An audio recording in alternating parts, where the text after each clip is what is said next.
సుఖం, దుఃఖం, ఇంకా శక్తి, ఇవి ప్రపంచంలో త్రిమూర్తులు లాంటివి. మన జీవితంలో ఏదైతే జరుగుతుందో వీటి ఆధారంతోనే జరుగుతుంది. ఇక ఈ సృష్టికి ఒక నియమం ఉంది. ఎప్పుడైనా మీరు ఏదైనా పొందితే ఈ సృష్టి మిమ్మల్ని పరీక్షిస్తుంది.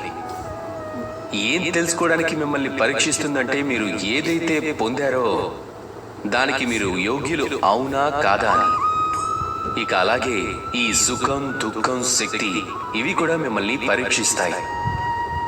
సుఖం వచ్చినప్పుడు అది మిమ్మల్ని పరీక్షిస్తుంది, ఒకవేళ మీలో అహంకారం రాలేదు కదా అని. ఒకవేళ అహంకారం పెరిగిందంటే సుఖం అక్కడే తోడొదిలేస్తుంది. దుఃఖం మీ ధైర్యాన్ని పరీక్షిస్తుంది.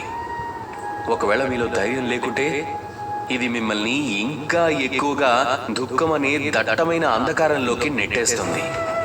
అలాగే శక్తి ఏం పరీక్షిస్తుందంటే మీలోని వినయాన్ని.